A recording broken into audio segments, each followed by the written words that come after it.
Welcome back, everybody, to Tunic. We are going to continue into the Western Woods now, so that we may, or Western Garden, I'm sorry, so we may make progress, hopefully, in this game. As I mentioned in previous episodes, I absolutely adore this game. I really like the aesthetics. I like the fact that the game is teaching you as you play by unlocking portions of a old school guidebook, which is not also completely spelled in English, but does give you the ability to learn as you go along. And there are hidden mechanics to the game that you are discovering either by unlocking weapons or by fixing the plug in my controller there, or by the guidebook introducing you to them. Now, I'm unsure if certain abilities are already there for me or if I can learn them. I'll give you a great example. I was playing around and discovered that if you dodge roll and hold the A button, which I know the game told me about, you run. But I don't believe I've done that prior to just now, when I was playing around with it. Which would explain what that prompt that said A, and then he was like, okay, I thought it was like a dodge roll into an attack, and it may still be. That might be an attack I just haven't been able to pull off yet. But it looks like if you're moving, you dodge roll and you hold that button, which is the A button on my controller, you continue to move, or you begin to run, I mean, which is a mechanic or is an ability that I probably had at the very beginning of the game. I just never used it because I didn't know that it was there. There's a lot of stuff, like you just saw there, a lot of stuff hidden behind your viewpoint, because this is a, what is it called, isometric viewpoint. So the camera's stuck here in this exact one spot, but that doesn't necessarily mean that your fox friend can't go through that area. So I've already unlocked the shortcut for this side. That's good. Got a little trouble getting here.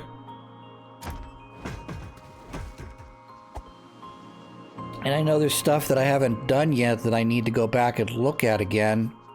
And I'll give you a good example. There's an area in the garden before we got to this western area. There was an area in near the sand, lower portion of the area. You can either access by getting, ooh, hello. You're not good, are you? I'm just gonna blow you up. You either get to that lower area by going past the big guy with the full shield and the spear, or you can go around sort of the long way to go down there. Anyways, in a cave down there, there's some turrets. I don't know if there's 3 or 4 or just 2. I know there's at least 2. And there's probably a treasure chest down there, and that means that I gotta go down there and see what's down there. Now there's a good chance there's just money down there. You know, it's just a little like side exploring area that gives you, you know, like 50 or 25 or whatever amount of you know, gold the game considers appropriate for that portion of the game. Just fine. But I still want to explore that area eventually.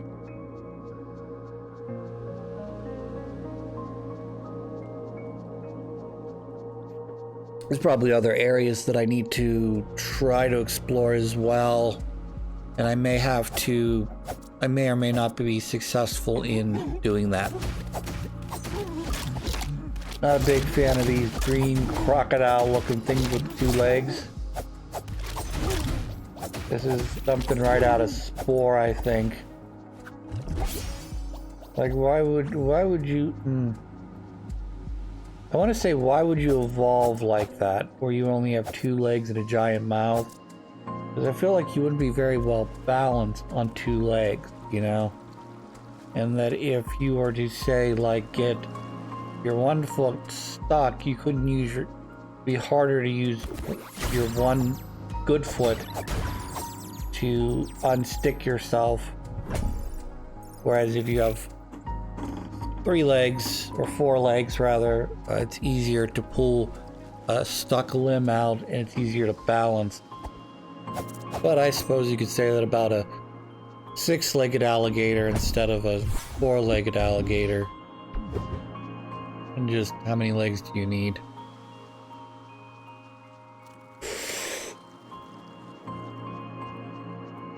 Evolution is definitely interesting in that regard. Hello, sir. I almost snuck up completely behind you. I did a good enough job, so that should count. Hello. You don't have a shield. You do have a shield. Stop being a big turd. I know I got one of your fucking shields, bitches. Alright. Hooray for me.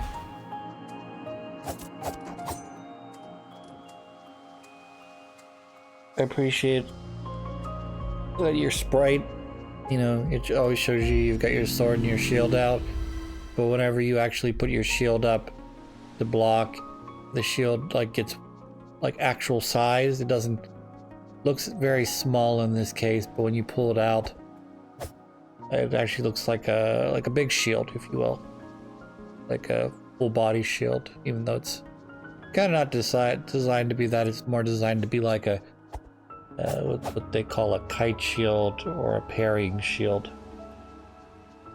Well, not really a parrying shield. A parrying shield would be a small dinner plate sized shield that you use to mainly parry, what do you call those? Rapiers.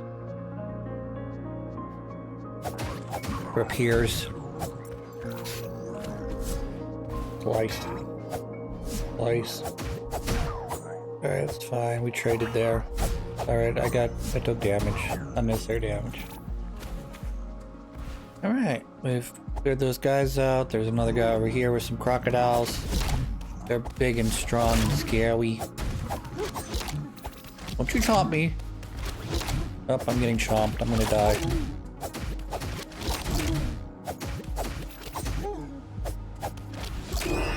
Aha, you thought I was dead, but I was not, said the 2-legged alligator.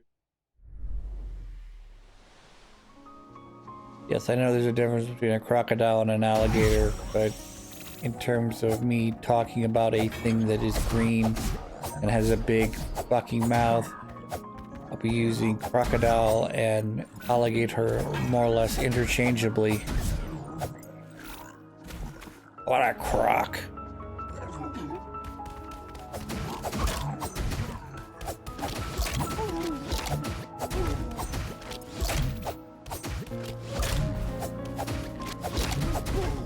It's some pretty good progress in this area. Not that this area is all that complicated.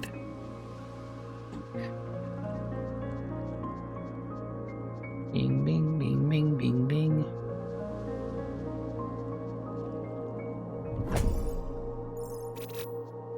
Hooray! Money. Little underground cave hut. Ooh, what are you? You look like a sword. You are not. You are a pendant necklace. Some sort of magic item, maybe? I don't know. We'll find out. 3 uses, so it's some sort of more powerful magic than this one that has 16 uses. So we'll have to find out what that is. later on, but I'm not concerned with it right now.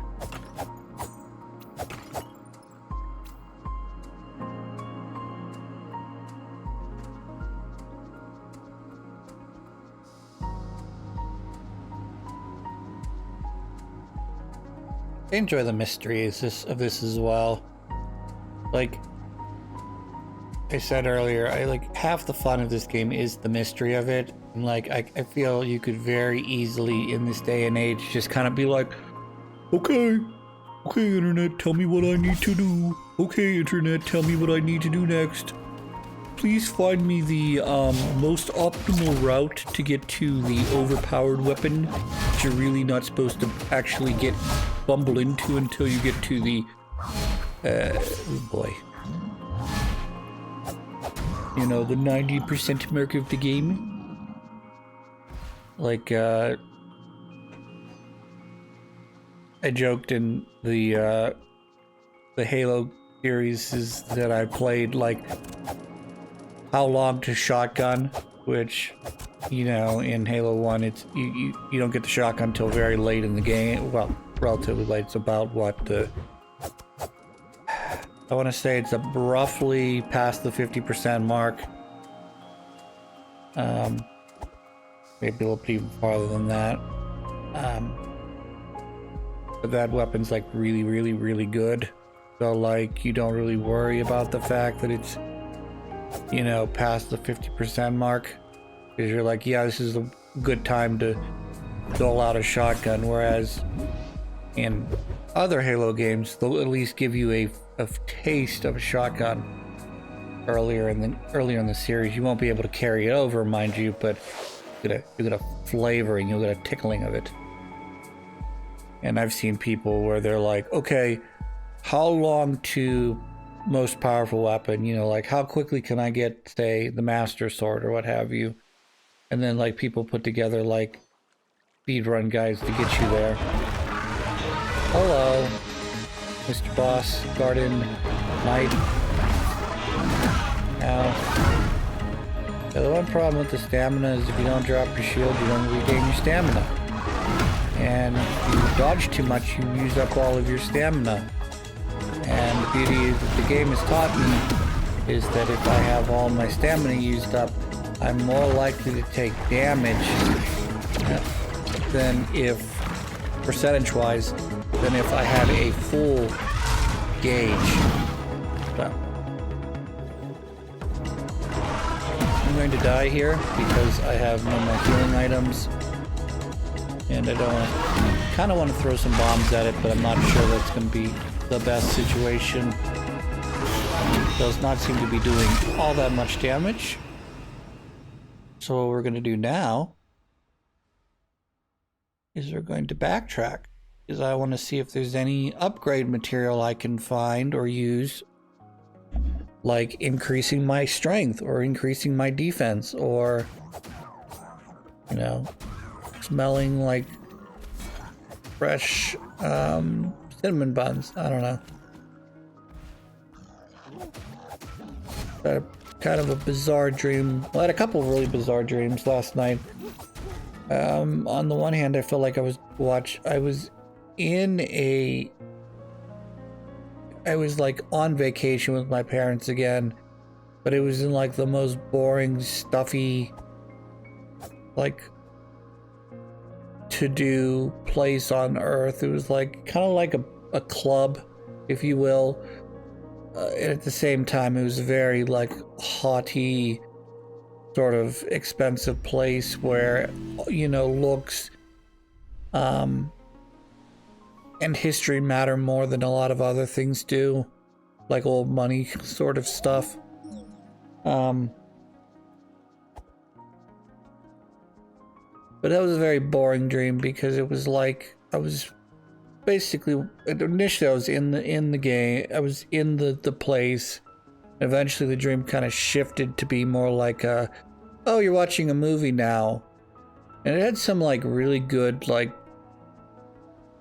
I don't know how you would call them. They're not really, dreams don't really have plot points, but it had some sort of interesting, subtle points I think my brain was trying to make to me in regards to everything, like, how does this work? Why are you doing that and not this, Chris? A little bit of self-inflection, whatever. And kind of woke up and wrote down some plot points that I had in that dream. It's just like, this would make an okay movie or play if I could ever flesh out all of the details and not just this overarching feeling / storyline that seemed to occur.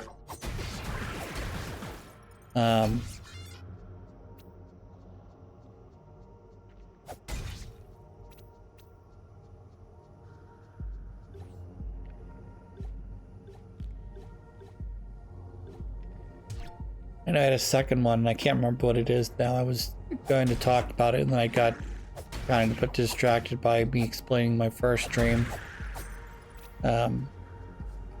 It's probably... Oh, no, I know what it is now. So I had a dream that I worked for a company that was not very reputable, I guess is the best way I could put it. Because me and my 5 other coworkers spent most of our days at work, at quote unquote work, playing video games. I don't mean playing video games as a dev tester, developer trying to make sure the game runs smoothly and you're removing all the bugs and all the features aren't making shit overpowered. And at the same time, you're not essentially subjecting your game to some of the most stringent, I played this game for 200 hours level difficulty.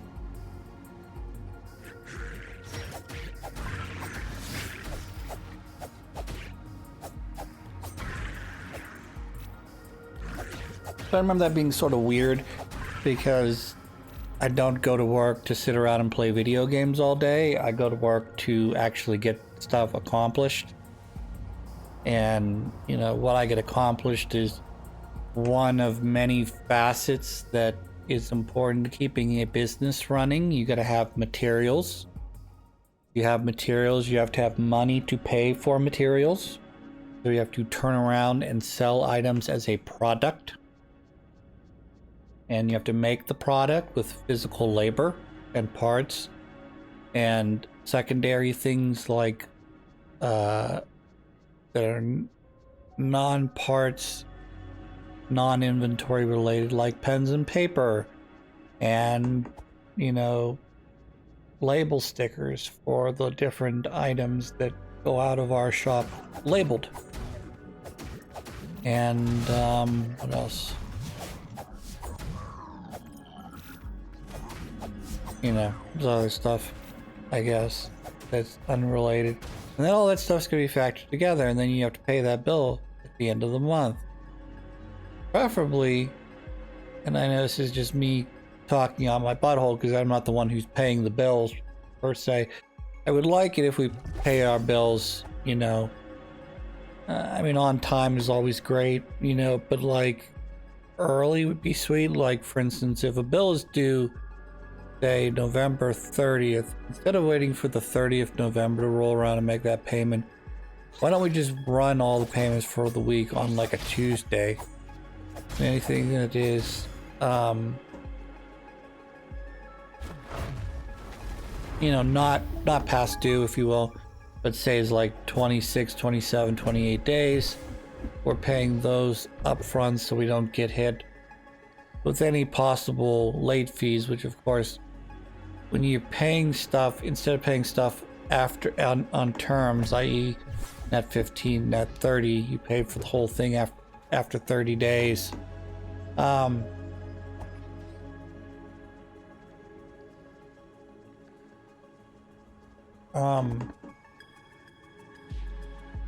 We wait till, essentially the bill is set to expire, it's going to hit 30 days this week, okay? and they'll schedule payment for them like the whatever the next Tuesday or so is after we've I want to say run out, but that's really not how that works, is it? No, we'll pay them, like for instance, if our due date's the 30th, we'll pay them the 31st. Or if our due date is 28th, we'll pay them the 29th. You know, late enough that we should technically get a late fee for it, but who would charge us a late fee for being a day late on our payment? Be a good way to like kind of scare business off in a way. At the same time, I know, and I know my accounting person knows, it's a bit of a scam. You know, you're supposed to be, you've agreed to pay the bill in 30 days. You're past 30 days, but if they charge you any sort of late fee or tardiness fee, you just have, you know, you have me, the purchaser, either take the blame or we'll call out, I don't know what I'm thinking of now. But like, yeah, I mean, just like pay stuff before it's actually due. Don't wait for it to hit the maximum number of days and then cry and moan and complain about the, hello, I will find out how to get to you soon enough. You'll moan and complain about the fact that you got hit with a fee, a late fee, because you're 4 or 5 days past your 30-day mark.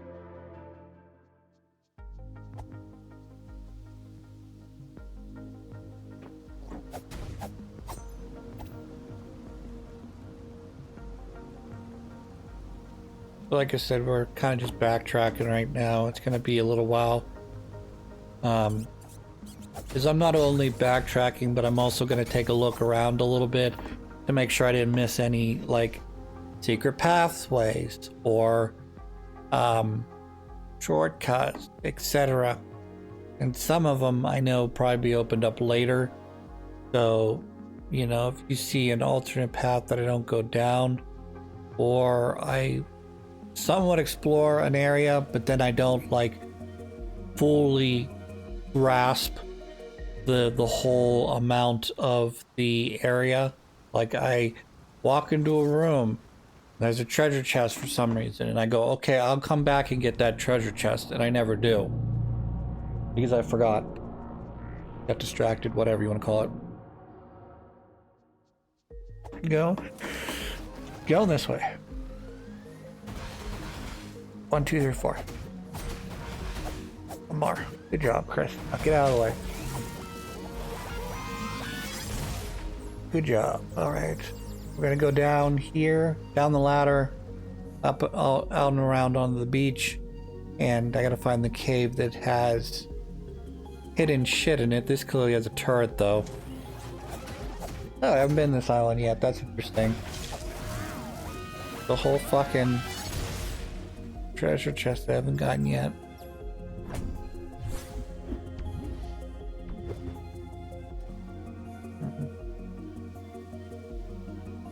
That'd be something to get on that smaller island there, but I don't know what it is right now.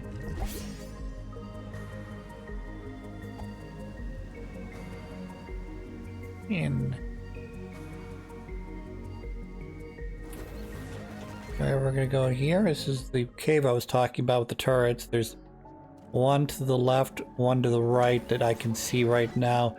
There's probably one a little bit farther north of the first turret. Alright, fair enough. Sometimes their blast gets stuck behind a wall. Always super duper. Just trying to get you. Ran out of magic, unfortunately, because I wasted a couple of my shots into the back of that wall. Alright. I'll just come up here and smack you like this. Alright, I need to not get killed by this turret.